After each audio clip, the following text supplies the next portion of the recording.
Pace Up. Learn and grow.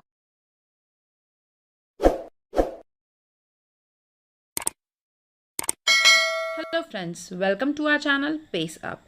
Today we will start with our grammar series. अब हम grammar के एक एक चैप्टर्स पढ़ते जाएंगे और एक्सप्लेनेशन आपका दोनों इंग्लिश और हिंदी में होगा, जिससे आपको समझ में आए कि एग्जैक्टली क्या चीज़ हो रही है। तो ये क्लास 5th का चैप्टर है फ्रेजेस, जो हम फर्स्ट चैप्टर आज स्टार्ट कर रहे हैं। फ्रेजेस, सबसे पहले आपको ये समझना है कि फ्रेजेस क्या होते हैं। तो फ्रेजेस समझने के लिए आपको सेंटेंसेस का समझना ज़रूरी है, जो कि आपने क्लास 1 से ज़रूर पढ़े होंगे कि सेंटेंसेस क्या होते हैं। तो यहाँ देखिए, पहले मैं आपको डेफिनेशंस दिखाती हूँ और फिर हम वापस इधर पे आएंगे कि फ्रेजेस क्या होते हैं। ये देखिए, सेंटेंसेस क्या होते हैं? Group of words which make complete sense, right. क्या होते हैं? ग्रुप ऑफ वर्ड्स होते हैं जो कंप्लीट सेंस बनाते हैं, वो हमारे लेकिन क्या होते हैं? सेंटेंसेस होते हैं। Come together to make a sentence. और फ्रेजेस क्या होते हैं? उन्हीं सेंटेंस का एक पार्ट होते हैं। जो फ्रेजेस रहेंगे वो सेंटेंस को कंप्लीट करेंगे, लेकिन फ्रेजेस खुद में कंप्लीट सेंस नहीं बनाते हैं। A phrase is a group of word. यहाँ देखिए, ये a phrase is a group of word that does not have a verb that changes form. वो एक ऐसा word नहीं है जो verb को change करे. Does not make complete sense on its own and is meaningful only as a part of a sentence. वो सिर्फ मीनिंगफुल उस पार्ट ऑफ सेंटेंस के लिए रहेगा, लेकिन वो अपने आप में कंप्लीट सेंस नहीं बनाएगा। For example, the setting sun. अब सेटिंग सन क्या हो रहा है, कहाँ हो रहा है, किस जगह के बारे में बात हो रही है, ये कुछ भी नहीं लिखा हुआ है। नेक्स्ट है द ट्विन ब्रदर्स। ब्रदर्स कैसे हैं? ट्विन है, लेकिन उनके रिलेटेड जो पॉइंट्स हैं वो कुछ भी नहीं कहे गए हैं। ऑन द हिल, हिल के ऊपर। अब ऑन द हिल क्या हो रहा है, क्या नहीं हो रहा है, वो कुछ भी नहीं कहा गया है। तो अब हम आगे देखेंगे सेंटेंसेस क्या होते हैं। Sentences are a group of word that has a verb that changes from form to show the tense. ये हम पढ़ रहे हैं यहाँ पे, टू शो द टेंस।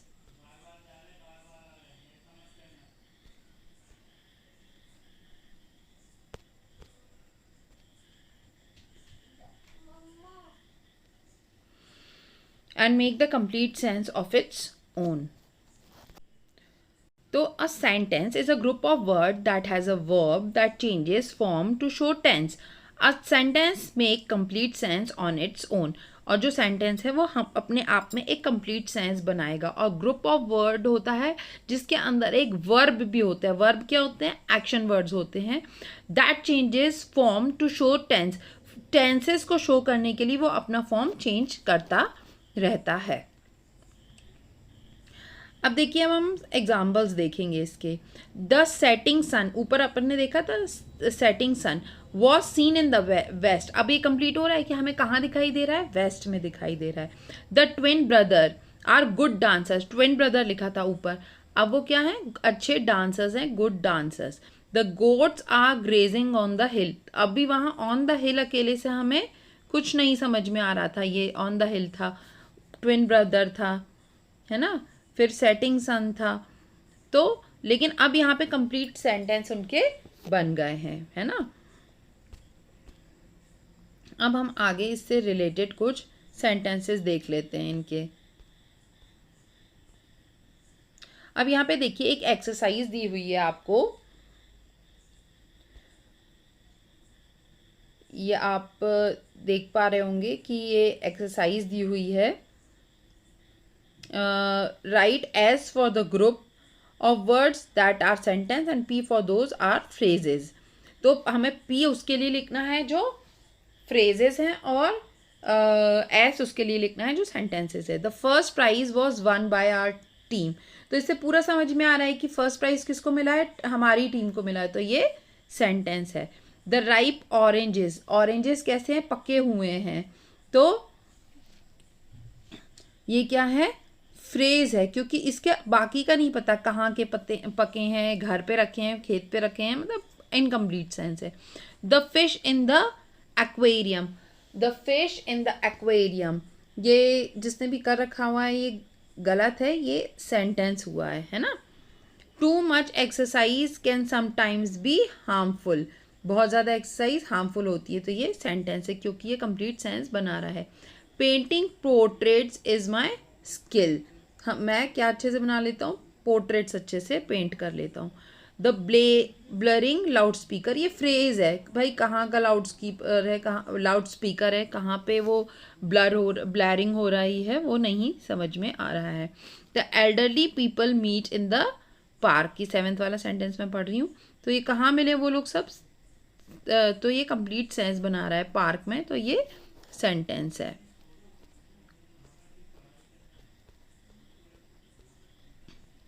आगे देखते हैं, और भी हैं ये 8, 9 और 10, इनको और देख लेते हैं। तो 8 वाले में क्या बोल रहे हैं, Indian festivals are very colourful, तो ये सही बात है, कलरफुल हैं होते हैं, तो ये सेंटेंस हुआ। The shaking of the earth surface, अब अर्थ सरफेस 9th वाला मैं पढ़ रही हूँ, shaking of the earth surface, इससे हमें कुछ पता नहीं चल रहा कि अर्थ सरफेस शेक होने से क्या हुआ है क्या नहीं हुआ है, तो ये फ्रेज है। Earthquakes can move rocks too, earthquake से पत्थर भी हिलते हैं, ये कंप्लीट सेंटेंस है। अब इनमें आप आगे पढ़ेंगे, पढ़ते जाएंगे one by one. Noun phrase होता है, एडजेक्टिव फ्रेज होता है, वर्ब फ्रेज होता है। तो आपके अभी 5th स्टैंडर्ड में आपको जो दिया हुआ है वो आपका है नाउन फ्रेज। तो नाउन फ्रेज के अंदर आप देखेंगे ये कुछ बच्चे आपस में बातें कर रहे हैं, इससे आपको थोड़ा समझ में आएगा। फर्स्ट जो डायलॉग लिखा हुआ है, जहाँ 1 लिखा हुआ है, वो आपको दिख रहा होगा कि ये जो फर्स्ट डायलॉग है, चिल्ड्रन प्लेड गेम्स, ये बच्चा कह रहा है। तो ये दूसरा बच्चा क्वेश्चन में पूछ रहा है विच चिल्ड्रन, कौन से चिल्ड्रन।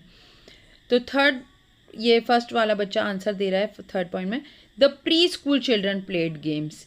तो ये नाउन फ्रेज है, क्योंकि चिल्ड्रन क्या है, name place animal thing noun होते हैं, और चिल्ड्रन नाउन है। द प्री स्कूल चिल्ड्रन, वो भी अगेन, तो वो more collection of 2 or 3 words or phrases, ठीक है।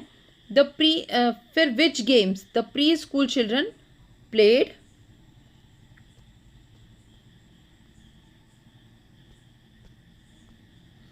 Skipping games. तो अब ये स्किपिंग गेम्स फिर से आपका क्या हो गया, 5th सेंटेंस में आप देख रहे होंगे, स्किपिंग गेम्स आपके जो हैं वो नाउन फ्रेज को रिप्रेजेंट कर रहे हैं। नेम प्लेस एनिमल थिंग, जहाँ पे भी और 2 or 3 सेंटेंस के साथ वर्ड्स के साथ मिलके बनेगी, वो नाउन फ्रेज बना देगा। देखिए जो मैं आपको यहाँ समझा रही थी वही बता रहे हैं। Nouns are words that refer to person, place, places, things, qualities, ideas or activity. In a sentence there should be a noun, ये वाला हम देख रहे हैं। In a sentence there should be a noun or a pronoun that is the subject. Sometimes a one-word noun may not be enough to describe a person, a place, or an object, a feeling, or an event, or to convey a message. So we used to work more words with the noun. They work collectively as a noun. These words may add more information about the noun. इस सब में वही लिखा हुआ है कि या तो नाउन या प्रोनाउन से ये स्टार्ट होंगे और 2 और 3 वर्ड्स को मिला के एक फ्रेज बनेगा जो नाउन फ्रेज को कंप्लीट करेगा। चलिए अब आगे देखते हैं। अच्छा हाँ, ये एक और इम्पॉर्टेंट चीज़ है, ये आप समझ लीजिए।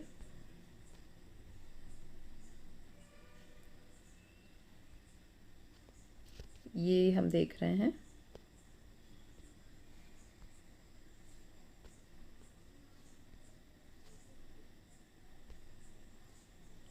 कि in a sentence the noun being described is called the head. जिस नाउन को हम डिस्क्राइब कर रहे हैं या जिस नाउन के बारे में बात कर रहे हैं वो हेड कहलाएगा। देयर में अगर other words before and after the head noun to modify it, उसके आगे या पीछे और भी शब्द हो सकते हैं उसको मॉडिफाई करने के लिए। Together the head noun and the words that modify it make the noun phrase. और उन सबको मिला के जो 2-3 वर्ड का ग्रुप बनेगा उसको हम नाउन फ्रेज कहेंगे। तो जो हेड नाउन है वो नाउन फ्रेज का एक पार्ट होगा और उसका मीनिंग कंप्लीट करेगा। And it can not be remove from the sentence. बिल्कुल आप उसको सेंटेंस में से नहीं हटा सकते हैं। तो अब आप इसकी एक बार ये मैं डेफिनेशन हाईलाइट कर रही हूँ, उसको थोड़ा ध्यान से देख लीजिए कि a phrase which act as a noun in a sentence and does not have a verb which show tense is called a noun phrase.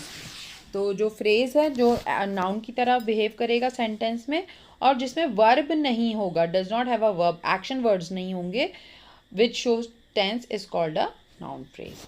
अब इसके बेस में कुछ एक्सरसाइज दी हुई हैं वो हम देख लेते हैं। इसके 2-4 पॉइंट ही देखेंगे।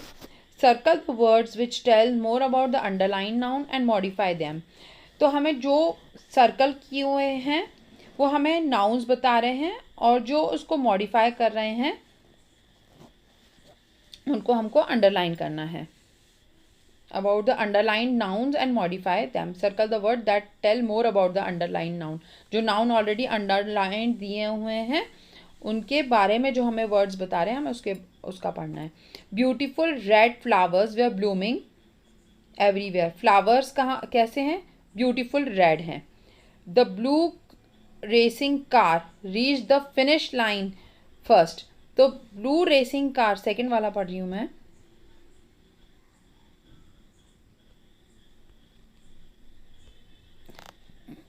फर्स्ट वाला हो गया, सेकंड वाला देखिए। सर्कल में जो कार के बाद अंडरलाइन था, ये क्वेश्चन में गिवन था, तो ये सर्कल हमने किसको किया है? The blue racing car. The blue racing car, car कैसी है? द ब्लू रेसिंग है। कैसे टाइम में फिनिश कर रही है? द फिनिशिंग लाइन में पहले जो पहुंचेगी।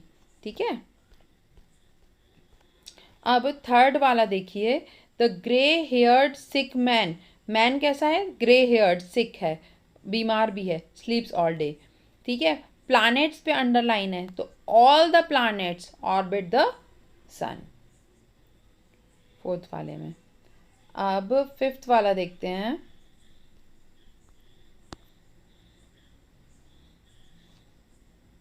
एक दो और देख लेते हैं फिर आगे बढ़ेंगे। Aunty Sophie's cat mews very loudly. Sophie's की कैट कैसे करती है? म्यू बहुत तेज करती है। The annual champion trophy was won by us. कैसे होती है ट्रॉफी? एनुअल चैंपियन ट्रॉफी कौन जीतता है? हम सब जीतते हैं। वन बाय अस, उन्हें जीती थी। तो ट्रॉफी द एनुअल चैंपियन, हर साल में एक मिलने वाली। 7 देखिए, ब्रांचेस के नीचे अंडरलाइन है द लीफी ब्रांचेस। कैसे ब्रांचेस थी? जिनमें पूरी भरी हुई लीव्स थी। और ब्रीज के नीचे अंडरलाइन है, तो कैसी ब्रीज थी? ठंडी हवाएं चल रही थी, कूल समर ब्रीज थी। तो इस तरीके से हमारे ये सेंटेंसेस बाकी किए हुए हैं। आप चाहे तो इसका स्क्रीनशॉट लेके और प्रैक्टिस भी कर सकते हैं।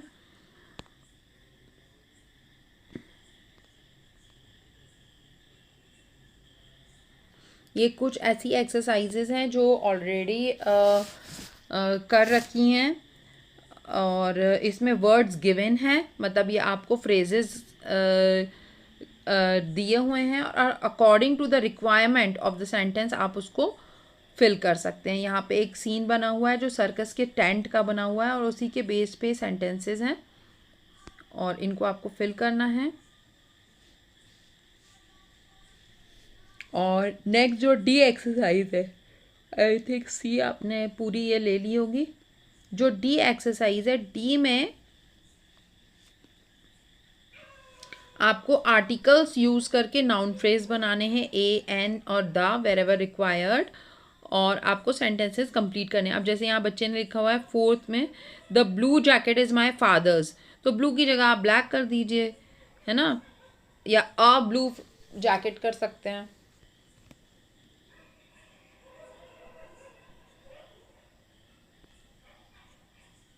तो ये आप एक बार स्क्रीनशॉट्स ले सकते हैं इन सब की प्रैक्टिस करने के लिए। अब ई वाला एक बहुत ही अच्छा एक्सरसाइज है, इसके हम 3-4 डिस्कस कर लेते हैं। कि देखिए उन्होंने बोला है नाउन फ्रेज को अंडरलाइन करो that can be replace with the pronoun in the bracket. Bracket में प्रोनाउन ऑलरेडी दिए हुए हैं हर एक क्वेश्चन के, और हमें क्या करना है फर्स्ट वाला कि ये तो दिया हुआ है और आपको ऐसा फ्रेज ढूंढना है जो ये रिप्लेस कर सके, ये प्रोनाउन रिप्लेस कर सके। जैसे ये अंडरलाइन किया हुआ है बच्चे ने, the round cookies are in the jar, तो they are in the jar, ऐसे है ना। फिर आप नेक्स्ट देखिए सेकंड वाला, द दे से फिर से रिप्लेस करना है, the children on the swings are joining themselves in the are enjoying themselves in the park, तो they are enjoying themselves in the park हो जाएगा। फिर थर्ड में देखिए इट दिया हुआ है और सेंटेंस है the red convertible runs fast, तो इट रन्स फास्ट हो जाएगा।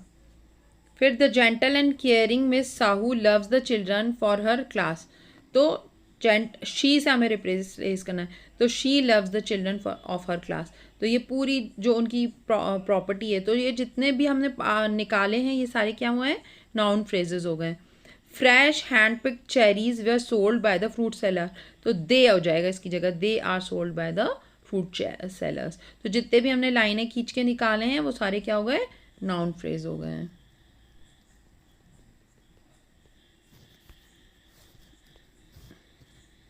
तो इसके आगे के ये 4-5 भी हैं, आप चाहे तो इसकी प्रैक्टिस और कर सकते हैं। 6, 7, 8, यहाँ 9 एंड 10 है। अब अगेन यहाँ पे डायलॉग्स दिए हुए हैं नाउन फ्रेज के, और हमें ये जो कुछ डायलॉग्स हैं दो लोगों के बीच में, रॉली और सैली के बीच में, हमें पढ़ के समझ के उनको फिल करना है। तो ये आप कॉपी कर सकते हैं और इसके बाद आप इसको लिख सकते हैं। तो ये समरी आप ज़रूर पढ़ के जाएं एग्ज़ाम के टाइम में, इससे आपको बहुत हेल्प मिलेगी। आप अगर पूरा चैप्टर नहीं भी पढ़ पाते हैं और अगर आप समरी पढ़ लेते हैं तो आपको ध्यान में आ जाएगा कि अपन ने पूरे चैप्टर में क्या किया था। तो होपफुली आपको पूरा चैप्टर फ्रेजेस बहुत अच्छे से समझ में आ गया होगा बच्चों। और कुछ आपको लगता है डाउट है, कुछ नहीं समझ में आया, या और कुछ एक्सरसाइज में से आपको कुछ लग रहा है कि आंसर्स नहीं बन रहे हैं आपको, तो आप मुझे कमेंट सेक्शन में कमेंट करें, मैं आपकी ज़रूर हेल्प करूँगी आपके कमेंट्स पढ़कर। वीडियो पसंद आया तो लाइक, शेयर और सब्सक्राइब करना बिल्कुल ना भूलें। नेक्स्ट वीडियो तक के लिए thank you and bye bye.